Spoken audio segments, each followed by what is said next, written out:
From 18 to 28, I was with James Carter for 10 years. The night before our wedding, he told me he was tired of me, then turned around and held hands with a younger girl. He thought I would chase after him, begging like a desperate dog not to be abandoned. But I didn't. I didn't make a scene.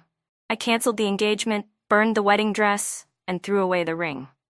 James even placed a bet with his friends, convinced that I would come crawling back to him soon. But when news of my engagement spread, he lost it. For the first time, he contacted me. For the first time, he cried. For the first time, he got down on his knees and begged. I held another man's hand and thanked him on behalf of my new family of 3.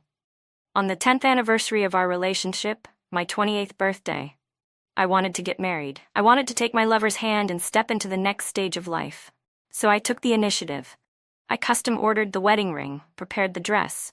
If a man could propose, then so could a woman. I chose this special day and excitedly went to find him. But just as I reached the door of the private lounge, I heard James's voice through the gap, laced with disdain. "Zoe? She's just an old hag now. What's there to look at?" Inside, the room burst into laughter. Someone teased, "Don't you know today is her birthday?" Another added, "Don't you know today is your anniversary?" James scoffed, "Of course I know. I know better than anyone. I just don't feel like seeing her." The atmosphere inside was lively. They drank, they laughed, they sang. One of his friends chuckled, "Honestly, Zoe is still pretty, but James, you have way too many options now." Another voice chimed in, "Hey, what about that young girl, Lily? She's still hanging around, right?" James seemed to light a cigarette, paused for a moment, then responded, "Yeah, she's still around. She's more interesting than Zoe. I can't bring myself to let her go just yet." "Man, James, you're ruthless," someone laughed. "But what if Zoe finds out one day? What will you do?"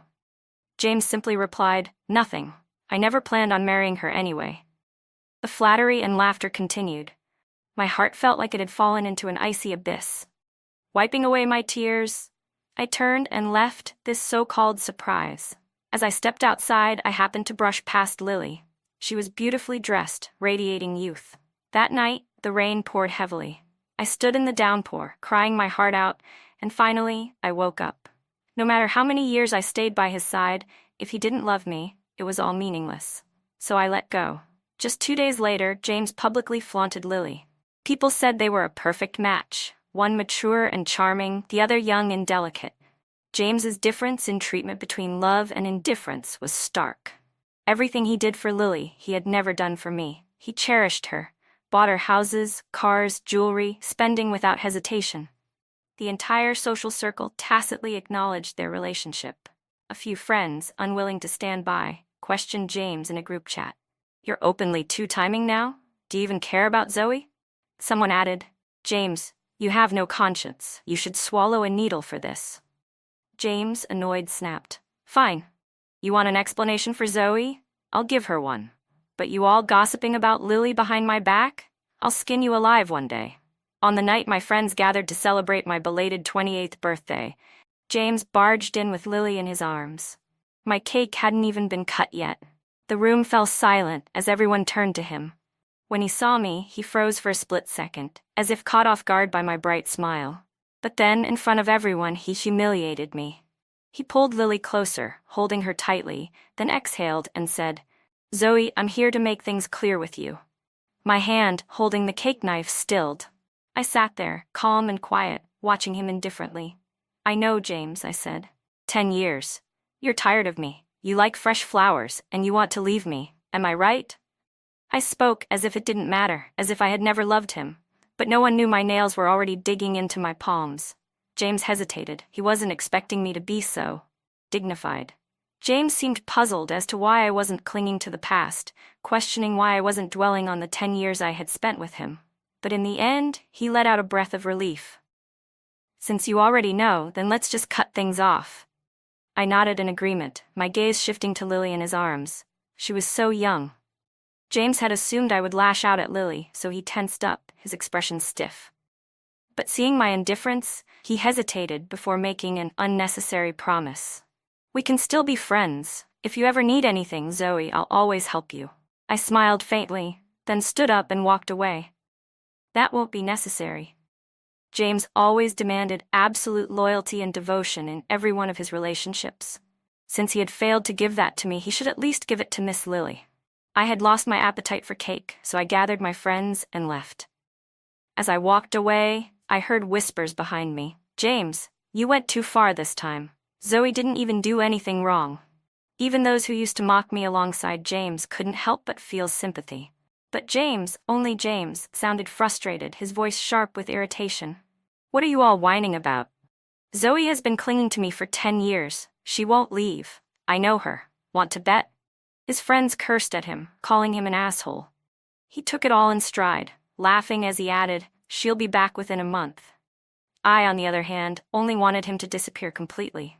But everyone knew James was obsessed with me, down to his bones. Lily's voice, filled with grievance, cut through the air. If she comes back, then what about me, Mr. Carter? James pinched Lily's cheek and chuckled. You're my sweetheart, of course, but you need to be good, otherwise I'll toss you out too. I walked away in my heels, never looking back, laughing but bitter inside. The night before I moved out of James' house, my custom wedding dress arrived. I had designed it myself, sketching every detail by hand, incorporating every style James loved. I had spent over 6 months eagerly anticipating it. But when I looked at it now, it was unbearably ugly. I took a pair of scissors and shredded the dress into pieces, then burned it along with all our photos. The engagement ring, I threw that away too. The house belonged to James. God knows how much effort it took for me to resist the urge to burn it down before leaving. I checked into a hotel and made a phone call to my professor. Thinking I was calling to reject my study abroad offer yet again, he was furious. "Zoe, this is an amazing opportunity. You could study abroad, polish your skills, and elevate your career. Why won't you go? Because of your ridiculous love life? You're not even yourself anymore." I said nothing, just listened as he ranted. My face was wet, but I smiled.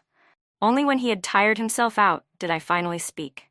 "Professor, I've already submitted my application. I'm going to Milan." There was silence on the other end, followed by a relieved sigh. "About damn time. You've wasted enough of your life on that idiot. If I knew all you needed was a good scolding to wake up, I would have done it years ago." I chuckled, humoring the old man, then reassured him that I would get everything in order. A few days later, I boarded a plane to Milan. After arriving, I quickly bonded with another student of my professor. We spent our days sketching together, mocking our professor's endless nagging and immersing ourselves in work. Time passed quickly. I didn't pay attention to anything happening back home, nor did any news reach me. Life in a foreign country was busy and fulfilling. I was healing. For Christmas, a friend organized a small gathering for old acquaintances from back home. But when I arrived, there were only a handful of people. My friend sighed, "This is all I could get. The big shots are too busy to bother with us nobodies." We had a few drinks. I was just about to slip away when the chime at the door rang. A tall figure stepped in, bringing with him a gust of cold wind and a few scattered snowflakes. It was Matthew Monroe. The room stirred with excitement. Matthew was a legend, an idol in the field. He was the same age as me, yet he had skipped grades all the way through, and was now already a mentor. Despite his young success, he was known for being strict and distant, never taking on students, no matter how much they pleaded. But even with such an untouchable personality, he remained someone people admired. "Professor Monroe, what brings you here?" someone asked. Matthew was the same as ever, composed, cold, and elegant. He barely acknowledged the others with a nod before walking straight toward me. Then, unexpectedly, he smiled, even if just a little. "It's been a while, Zoe." He was wearing a grayish-brown coat with a black scarf wrapped around his neck. His gloved hands were tucked neatly into his pockets, his usual polished and meticulous self. But his hair was damp from the melting snow, and a bead of water trickled from his lashes down the side of his face. He was still as striking as ever, but tonight, there was something different about him, something inexplicable. "It's been a while," I replied. My friends were shocked, jaws practically dropping. "You know Professor Monroe?" I laughed lightly, turning to my friend. "Yeah, I do." Matthew followed my words with a gentlemanly smile. Then, he looked at me. "Are you leaving?" I nodded, touching my flushed cheek. "Yeah. A little tipsy. I'll take you home," he offered. My friends immediately pulled at my sleeve, giving me knowing looks and grinning like nosy aunts. I hesitated for a moment, then nodded, following Matthew out the door. It wasn't until I stepped outside that it hit me. Had he come all this way just for me? That's when I noticed the umbrella in his hand. If he had brought an umbrella, why were his shoulders and hair still damp? Matthew tilted the umbrella toward me. The wind was strong. It wasn't convenient to use it while walking. I glanced up at him. Then why not just walk slower? He paused for a moment, looking at me with a deep, unreadable gaze. Then, in a quiet voice, he said, "Zoe, I missed my chance when we were 18. I've already waited 10 years. My heart trembled. When we arrived at my apartment building, Matthew handed me the umbrella. The weather here isn't like back home, it's unpredictable. Better to be prepared. I politely thanked him but didn't take the umbrella.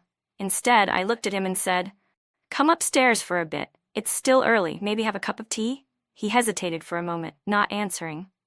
But then, without a word, he reached up and unfastened his seatbelt.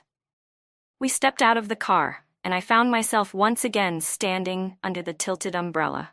I felt dazed for a second, suddenly reminded of that rainy night on my 28th birthday, how I had walked home completely drenched without an umbrella. And now, even though there was no rain, just soft and slow-falling snow, someone was here, holding an umbrella over me. "Thank you for taking me home tonight," I said. Matthew looked at me, the corner of his lips curving slightly. "You're welcome. After all, I came here for you." I smiled and led him upstairs. In the elevator, he glanced at me and asked, "I heard you finally cut things off with James?" I nodded without hesitation. "Yeah, he's moved on, and as the person from his past, it's time for me to step aside." Matthew removed his glasses and looked directly at me. "And what about you? Do you want a new beginning?" I met his gaze. Maybe it was the alcohol, or maybe it was something else, but I was the one who leaned in and kissed him first. When I was 18, I had faced a choice: Matthew, who was brilliant but aloof, or James, who was charming but immature. Back then, I had chosen James, and I had spent 10 years realizing that choice had no answer. Now, Matthew stood before me once again, offering me a new choice. Was I doing this out of revenge? Or was I questioning the past 10 years of my life? I wanted to know, if I had chosen Matthew back then, would my life still have been a question with no answer? I felt like a reckless fool as I pushed Matthew against the elevator wall and kissed him. He accepted it, his hand instinctively cradling the back of my head, shielding me from the impact.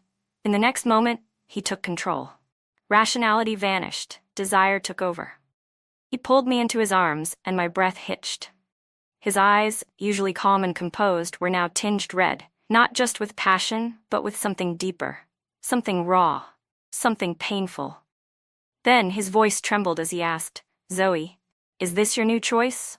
Will you regret it?" A tear fell onto the back of my hand, its heat making me shiver. I had never seen a man cry before. I froze for a second before reaching up to wipe his tears away. "I know this might sound cruel, Matthew, but I don't regret it."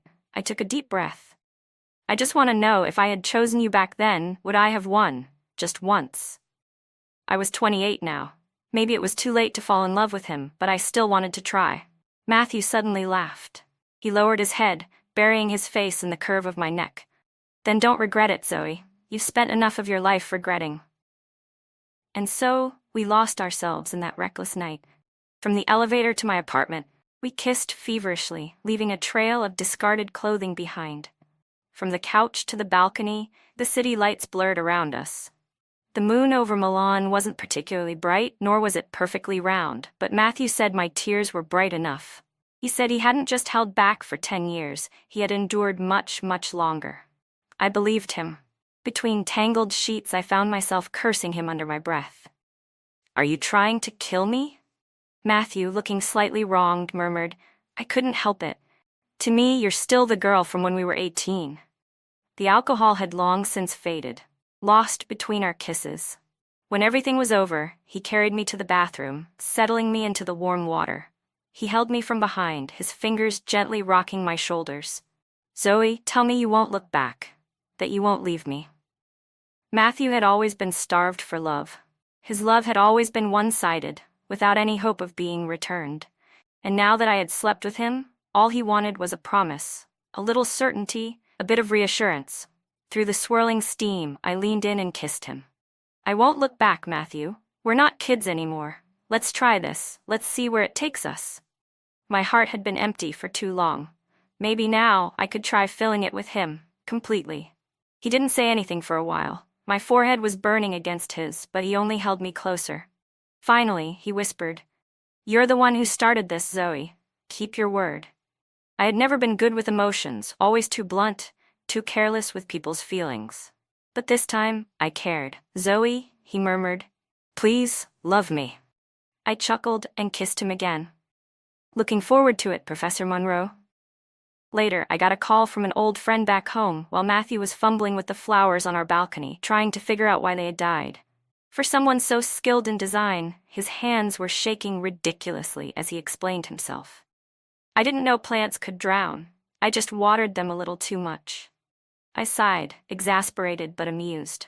Over the past month, I had come to learn all his quirks, his seriousness, his occasional cluelessness, and the way he tried to make up for his mistakes. I grabbed his hand. These hands should stick to sketching designs, not killing my flowers. I have a collection launching next month, Professor Monroe. Focus on that instead of terrorizing my plants. Matthew pursed his lips, clearly sulking. But after a pause, he nodded, then leaned down to steal a kiss, probably checking if I was still mad. He was the one who handed me my phone, looking a little nervous when he saw the number. I took it calmly. "Zoe, you've been abroad for a month without saying a word to us. Some friend you are," the caller teased. I said nothing, waiting for what came next. He was one of James Carter's old drinking buddies.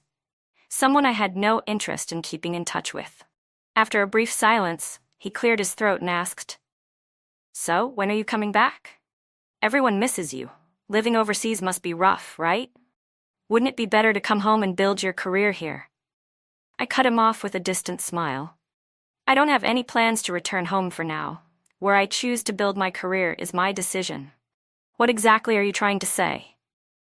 Before I could get an answer, there was a scuffle on the other end of the call, followed by the abrupt sound of the line disconnecting. I stared at my phone, unimpressed, then set it aside. Matthew pulled me into his arms, his brows furrowed tightly. "What's wrong? You look worried." He shook his head, but held me even closer. Meanwhile, in a private lounge back home, James Carter smashed his friend's phone against the table, shattering it into pieces. "What the hell is your problem, James? Why break my phone?" His friend complained. James ignored him. He stood up, grabbed a few glasses, and hurled them to the floor. His friend, realizing there was no saving his phone, sighed and decided to provoke him instead. "Weren't you so sure Zoe would never leave you? Then what's all this about? She can move on, but you can't handle it? Man, you can dish it out, but you sure as hell can't take it." James snapped, his rage boiling over. "Take what? Fuck that. I don't care if she comes back or not. What, does she think she can force me into marriage by playing hard to get?" His friend raised an eyebrow. "You're the only one who hasn't figured it out yet, huh?" He chuckled. "Whatever. It's not our wives who ran off." James clenched his jaw. "I went home today and found that all our photos were gone. Every single one. She burned them. She fucking burned everything. Did she think that'd make me regret letting her go? Not a chance. I should be celebrating finally getting rid of her." Watching James spiral, his friend rolled his eyes and walked over, patting him on the shoulder. All right. If you're so happy about it, maybe put the bottle down. You've got a stomach condition, remember? No one's gonna run out to get you meds. Hell, you should be grateful that little girlfriend of yours, Lily, hasn't taken advantage of you being sick yet." James scowled, slammed the door open, and stormed out. Stepping outside, he realized it had started pouring. He hadn't brought an umbrella. He hadn't even driven himself tonight, thinking he'd just come for drinks and nothing more. Now, he was stuck, irritated by the idea of having to call someone for a ride. But there was no one reliable around him. If Zoe were still here. The thought alone sent a sharp pang through his head, but he refused to acknowledge it as anything significant. No, it wasn't anything complicated. He just hated her. She was 28 now, too old for childish games. 3 months had passed. She left the country behind his back, didn't even send a single text. Not one call. Fine, if she wanted to play, he'd play. Let's see who gives in first. His fingers twitched toward his phone, about to call her, but at the last second he stopped. When he saw that Zoe had long since blocked him, both his number and his social media, his expression darkened. He immediately returned the favor, blocking her right back. You've grown bold, Zoe. You'd better not come crawling back to me. Even if you kneel and beg me to marry you, I won't even spare you a glance. In Milan, I barely had time to breathe. I had poured my heart into my upcoming fashion collection, and Matthew had noticed every effort I made. Maybe he had taken my jokes too seriously because, before I knew it, he was actively helping me gain exposure. Not only that, he even designed a complimentary jewelry line to match my clothing pieces. Whenever we had downtime, we'd sit by the floor-to-ceiling windows, sketching together, lost in our work. Time slipped by so effortlessly. "What should we eat tonight?" he asked as dinner time approached. Matthew had taken on the responsibility of cooking for us. It was only after reuniting with him that I realized not only was he brilliant at design, but he was also an incredible cook. For someone like me, living abroad, he was practically a lifesaver. "Something homemade?" he suggested, watching me for approval. I nodded. "Sure. Are you going to the market to get ingredients, or should we just go to that Chinese restaurant downtown?" Matthew scoffed, looking almost offended. "Do you think any restaurant has better food than what I make?" I smirked. "Confident, are we?" He nodded smugly. "Stay in. I'll even make dessert for you." "Great. How much are you charging for this, Professor Monroe?" I teased, setting aside my sketches. Before I could react, he pulled me into a sudden embrace. No kisses, no teasing. Just a quiet, lingering hug. "This is your tip," he murmured. The more time I spent with Matthew, the softer my heart became. Once upon a time, I once believed that James Carter would be devoted to me until we were old and gray. Reality, however, slapped me in the face. For 10 years I had chased something, longed for something, craved something in love. And yet, in the end, it was given to me effortlessly by the very person I had overlooked in my youth. I never pretended to be some noble, virtuous person. When I was 18, I made my choice because of a fleeting heartbeat, a moment of infatuation. But at 28, my decision was no longer just about passion or pursuit. I knew what I wanted now. I wanted to be someone's priority. I wanted a career, a family, children.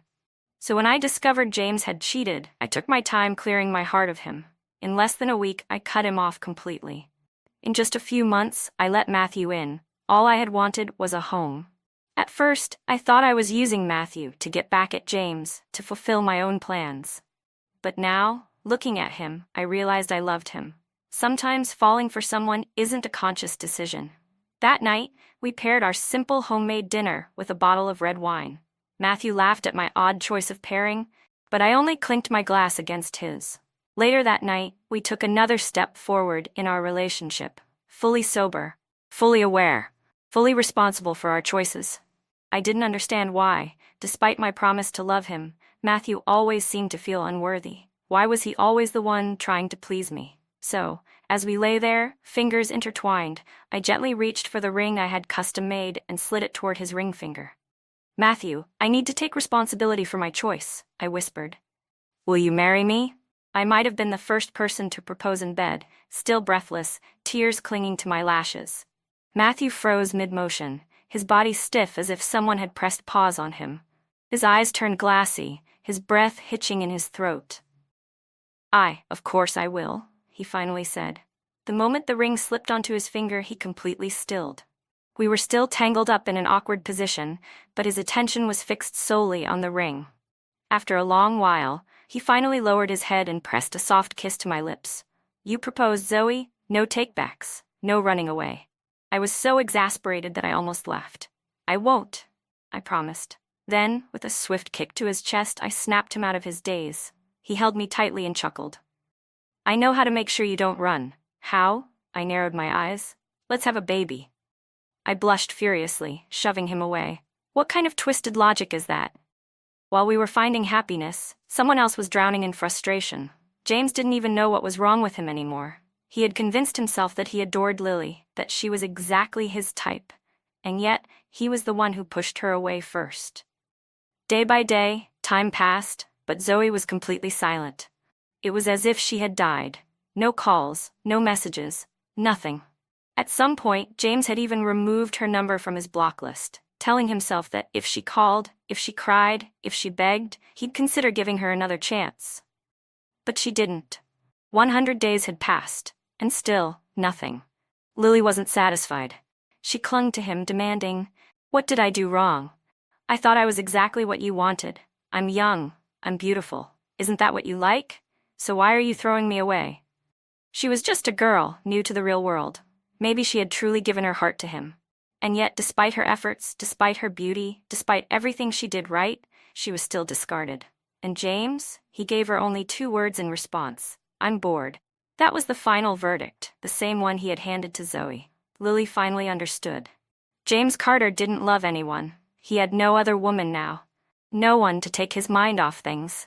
Occasionally he'd drink too much and find himself unsettled, restless. Lily understood instantly. She let out a bitter laugh as she pocketed the check James had given her. "You got tired of 10 years of love. You got tired of a 10-week fling. What's next? 10 days? James didn't respond. She looked at him, unimpressed. "You don't even know what you want, do you?" At least she still had her pride. Before leaving, she sneered at him one last time. "Let me tell you something, James. The people you push away never come back, and I'm not just talking about myself." She smirked. "Last time I came looking for you, I ran into her. She walked right past me." "That day must have been your 10th anniversary, right?" "I think I also heard it was his birthday. That old woman left crying that night." "Oh, and I just remembered," Lily continued, her voice tinged with mockery. "It was pouring rain that night. I saw him clutching a ring box, walking straight into a bar. Pathetic, really." Before she could finish speaking, James suddenly grabbed the bottle of liquor in front of him and smashed it onto the ground. Glass shards and alcohol splattered everywhere. The sharp edge of the shattered bottle had sliced a deep gash into his forearm. The room instantly fell silent. Blood dripped down his arm, pooling onto the floor. The wound looked severe, but not a single person moved to help. James glared at Lily. "Get out." Lily hesitated for a second, then turned and left without another word. Only after she was gone did his so-called friends dare to approach him. "James, what the hell was that?" one of them muttered. "You're seriously losing it over this? You got rid of a woman, and now you're hurting yourself?" But James ignored their chatter. He pulled out his phone and dialed Zoe's number, only to be met with silence. He had forgotten that he was still blocked. His face darkened even further. He turned to one of his friends and barked, "Call Zoe." His friend blinked in confusion, looking terrified that his own phone would meet the same fate as the shattered bottle. "Call her? What do you even want me to say? She and I aren't close, and after all the crap you pulled, she's probably sick of hearing from any of us." James roared. "Just tell her I'm hurt. Tell her I got injured. Ask her if she gives a damn." Everyone exchanged glances. So in the end, James was the one who caved first. With no other choice, his friend let out a deep breath and reluctantly dialed Zoe's number. This time, after a long pause, the call connected. Her voice came through, distant and emotionless. "What do you need?" It was the first time she had ever spoken to him like that, so detached, so unfamiliar. James said nothing. He just stared at his bleeding arm, watching as the blood dripped onto the floor, forming a dark red puddle. His friend rolled his eyes before trying to sound as friendly as possible. "Zoe, listen. James got hurt. Pretty bad, actually. He just got out of the hospital for his stomach issues a few days ago, and now he's gone and hurt himself again. Can you come back and check on him?" The entire room was waiting for her response. Even though James kept his expression cold, his ears were subtly perked up. Then, from the other end of the line, a man's voice sounded. "Zoe, let's have the wedding here at this church." The room went deathly silent. It was as if someone had just died. James sat frozen, unable to believe what he had just heard. Then came Zoe's calm, indifferent voice. "I'm busy. Don't call me about unimportant things again." The moment those words registered, James snapped. He grabbed the phone and roared into it. "What the fuck are you busy with? Huh? Getting married? Who the hell are you marrying, Zoe? Answer me." No response. His friend sighed. "She hung up a while ago." James slammed his fist against the table. The phone cracked under the impact. His friend nearly collapsed onto the floor, wanting to cry, but too afraid to make a sound. James clenched his jaw, muttering through gritted teeth. She's lying. She's lying to me, to all of us. She's just trying to put on a show, playing hard to get. She loves me, she's obsessed with me, she's just messing with me. The room fell into a suffocating silence. Then, a woman who had been sitting quietly in the corner finally stood up. She glanced at James and scoffed. I've put up with you long enough, James. You deserve this. Every bit of it. James's eyes flickered with irritation, but she continued. You wasted 10 years of Zoe's life, and in the end you threw her away with a casual "I'm bored," and now you're here, making a scene, acting like she still loves you? Please. I've known Zoe for 10 years. Do you really think she never wanted to leave you? She did. She just held on because of what you two once had, because she thought there was still a future worth holding on to. But you pushed her away, and now she's marrying someone else. What are you going to do about it? Isn't this exactly what should have happened? James, you're such a piece of trash. You don't deserve to be loved. Zoe leaving you was the best decision she ever made. Instead of throwing a tantrum in front of us, why don't you go home and reflect on just how stupid you've been these past few years? After delivering her final blow, the woman swung her purse over her shoulder and walked out, leaving behind a group of stunned people. Even James's friend, who had just had his phone shattered, sighed, stood up, and patted him on the shoulder. James, think about it. Really think about it, and stop dragging the rest of us into your mess. If you can't let go of Zoe, why not just apologize? Swallow your damn pride for once. He paused before adding, but what if she never comes back? Are you just going to keep dragging us through your insanity for the rest of your life? With that, he grabbed a few other friends and left. Soon, James was the only one left in the private lounge. No way, he muttered under his breath, his voice trembling slightly. For the first time, he truly understood what Zoe's departure meant. And for the first time, he felt something close to fear. Time blurred. His drink had long since gone warm, and the blood from his arm had nearly dried. His lips were pale, but his mind finally snapped into clarity. No way I'm letting you marry someone else. He bolted out the door, dialing Zoe's number as he ran, but Lily's words kept echoing in his head. The ring. That night, had he actually planned to propose to Zoe? As soon as I ended the call, Matthew wrapped his arms around me from behind, resting his forehead against the curve of my neck. His voice was soft, hesitant. Will you blame me? I was caught off guard. Blame you for what? Matthew sighed, a little sulky.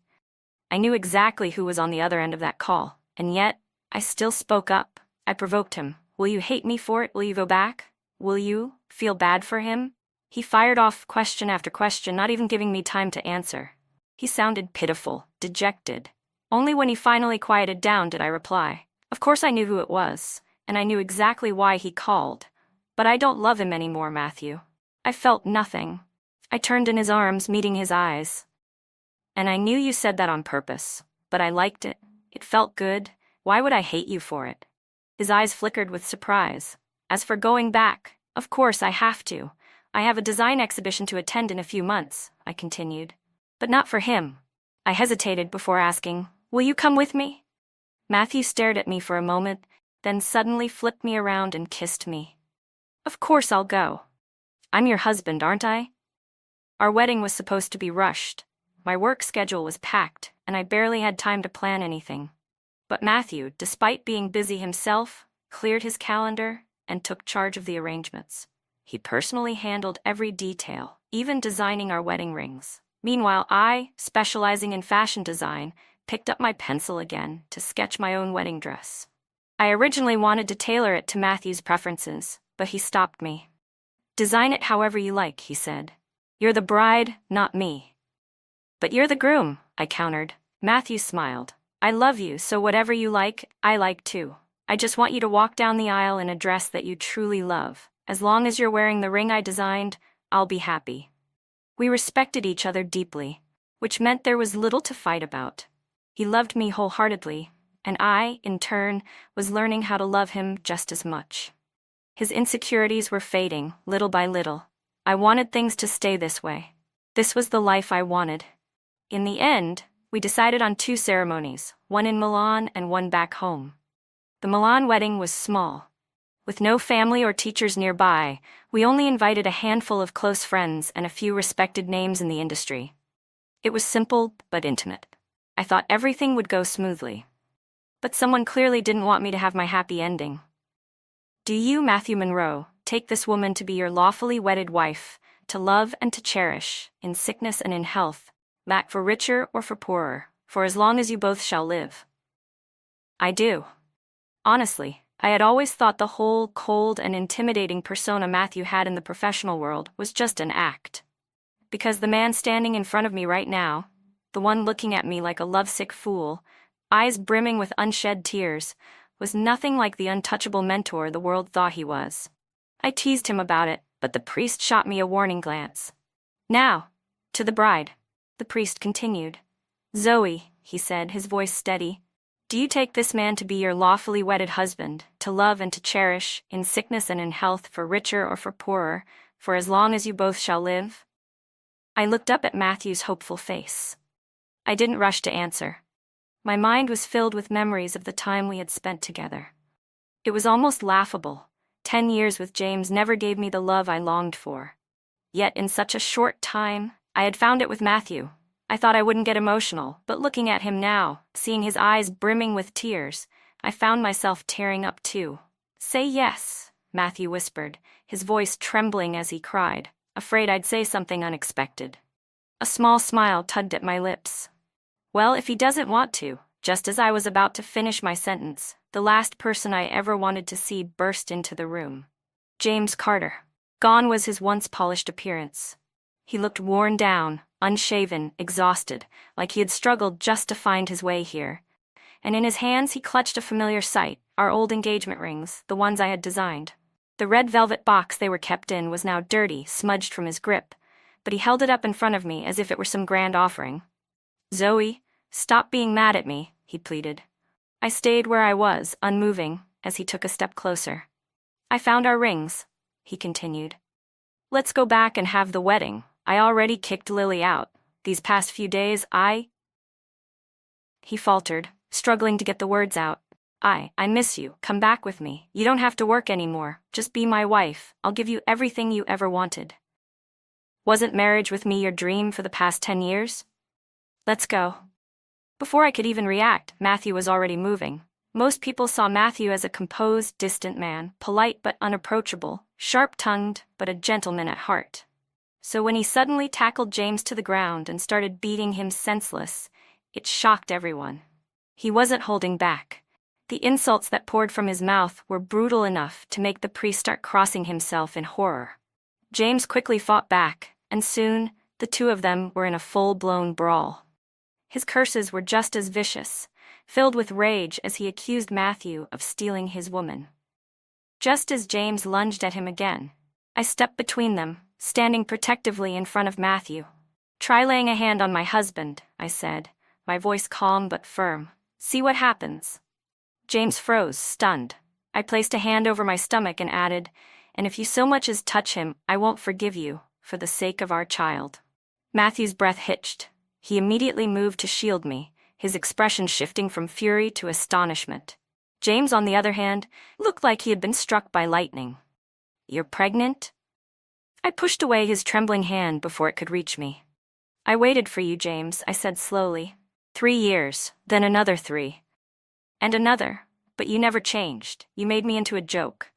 I met his eyes directly. I'm 28 now. I'm not that 18-year-old girl who used to worship you. I choose to stop loving you, and I have every right to fight for my own happiness. James stood frozen in disbelief. I continued. I made this clear the day we broke up. I don't want to have anything to do with you anymore. James clenched his fists, his entire body trembling. He held up the ring box like it would change my mind. You're lying, he muttered. You were with me for 10 years. You can't just stop loving me. Who the hell would believe that? 10 years. I could have raised a dog in that time, and even it would be loyal to me. How can you just walk away and marry someone else? I didn't respond. Instead, I reached for Matthew's hand and intertwined our fingers. James, let me put it this way, I said. I fell for you at 18. It took me a single class break to decide I liked you. And for that brief moment of excitement, I spent 10 years chasing after you. I smiled, my tone indifferent. But at 28, it only took me 2 months to fall for Matthew. And now, I can say with certainty, I'm willing to spend the next 50 years investing in him. James's face drained of color. I don't love you anymore, I continued. I've let go of everything we once had. Whatever we had, I've tossed it to the dogs. His lips parted, but no words came out. Leave, I said. Don't ever come back. With that, I grabbed my bouquet and flung it toward him. The flowers scattered in the air as I turned back to the altar. I faced the priest and declared, loud and clear, I do. To this day, I don't remember how James left. All I knew was that when I finally looked back, the only thing left behind was that battered red ring box. The past was dark and unchangeable. But the future, our future, was bright. Matthew, still sniffling from earlier, nodded so many times I thought his head might fall off. He took my hand, the one now wearing the ring he had designed, and kissed it reverently. From the moment I met you at 18 until now, he whispered, his voice filled with warmth, you've always been the one I love most. I raised an eyebrow. Well, now you have competition, he blinked. Who? I smirked. The one in my stomach. Matthew laughed, bright, uninhibited, overjoyed. So, he murmured, pulling me close, does this mean we're getting closer to your ultimate goal? I kissed him, smiling against his lips. Maybe, I whispered. After all, I did say I'd invest 50 years in you.